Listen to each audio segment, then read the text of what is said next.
Hello and welcome to Cutting Words. I'm Brad Thompson, and have you heard about the OGL? The Open Gaming License, otherwise known as OGL version 1.0a, allows third-party publishers to create their own D&D content, such as adventures, subclasses, magic items, and settings, for free.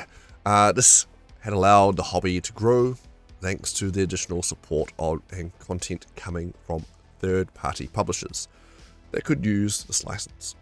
The OGL has been integral to the health of the hobby, and many creative businesses and livelihoods have even been built around it over the years.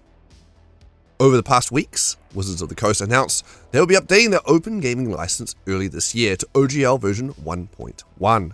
In their statement, it basically says there'll be nothing to worry about. The changes would affect only a small fraction of creators. Don't worry about it. Everything will be fine. Then, news broke that a draft of the new Open Gaming License had been leaked. That WotC was going around getting publishers under NDA, and so they couldn't talk about it, and trying to get them to sign this new draconian license. This new OGL stated that the old OGL was no longer authorized for use, despite the old OGL being a perpetual, worldwide, non-exclusive license. You'd have to register all your work with WotC, and they had rights to use it as their own. WotC can terminate this agreement for whatever reason, or with 30 days notice. Good luck building a business around that. Also, you'd have to pay 25% royalties of any revenue you make over $750,000 US.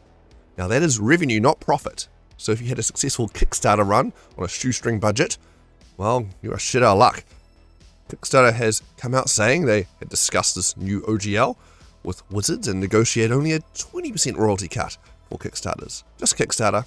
Other funding operations, that's 25%, which somewhat confirms this leaked document's authenticity. This new OGL looks like that behind the scenes a more walled garden approach for the game may be on the horizon, where the amount of third-party content will be highly limited. This was met with widespread public outcry, with many statements released from across the D&D world. Some explicit, while others more vague. Many third-party publishers announced plans to build their own gaming system, walking away from D&D altogether.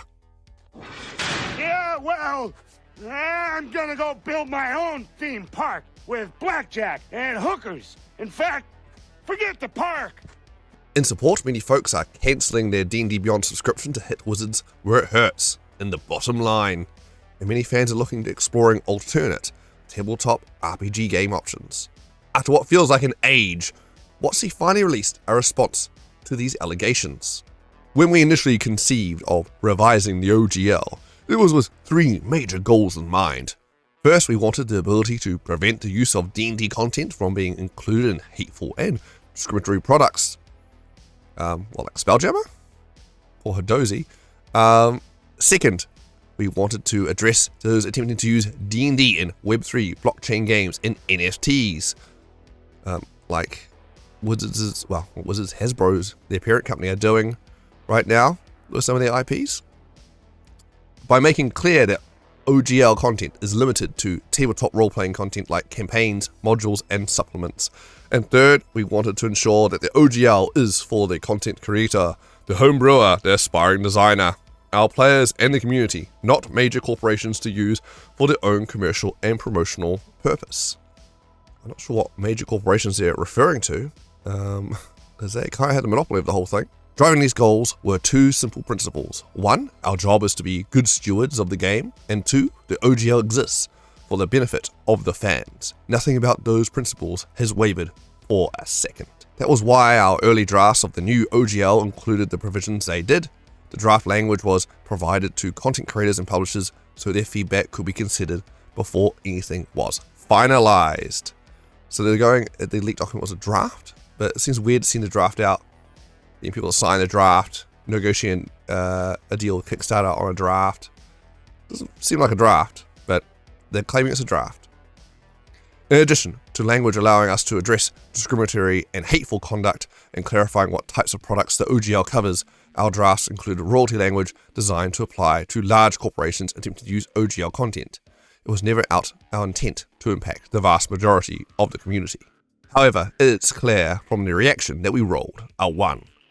It's been clear that it is no longer possible to fully achieve all 3 goals while still staying true to our principles. So here is what we are doing.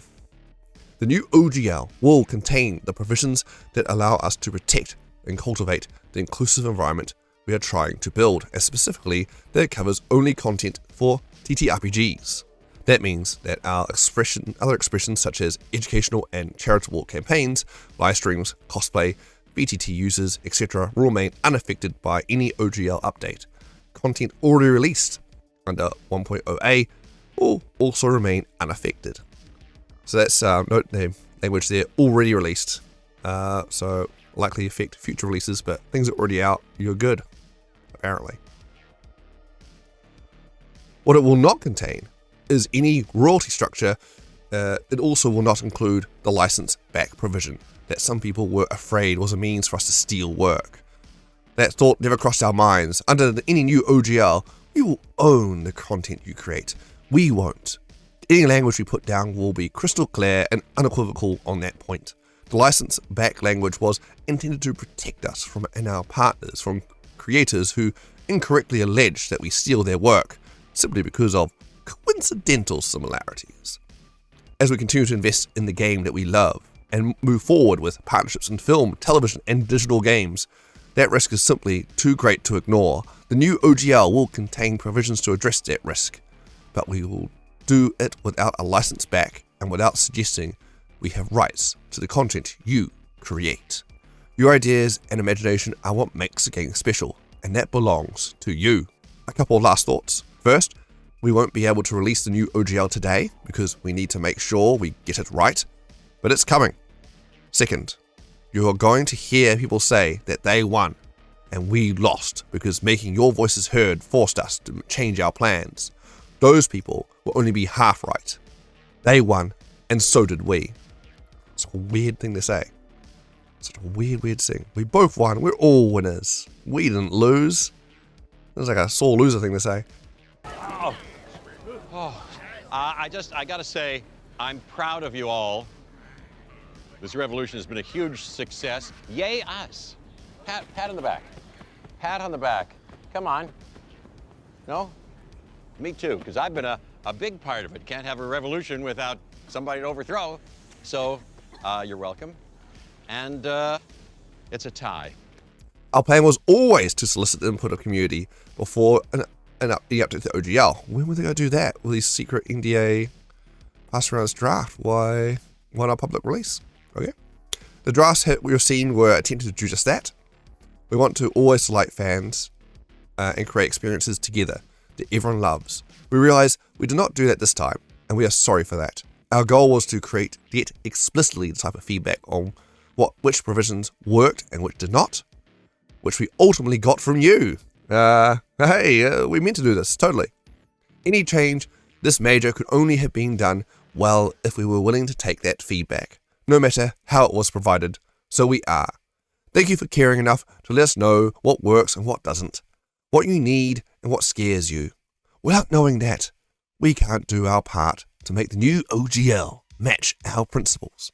Finally, we'd appreciate the chance to make this right. We love D&D's devoted players and the creators who take them on so many incredible adventures. We won't let you down. Again? Now this statement really comes across more provocative than seems necessary and doesn't cover all the OGL concerns. Is this a case of corporate greed running rampant at WotC? Probably. I understand something very similar happened with the release of 4th edition Dungeons & Dragons, so this might be a case of they try something like this when nearing a game edition change, with 1 D&D on the horizon and all. Until the new OGL is released, for me, it is a game of wait and see. For many, however, damage is done. The trust in Wizards is gone. I worry for the future of the game and the creators within it. For now, here at Cutting Words, I plan to continue to cover Dungeons & Dragons content, as that is what I am passionate about. I still love the game, I'm just not altogether thrilled with the management. And who knows, given time, passions can change.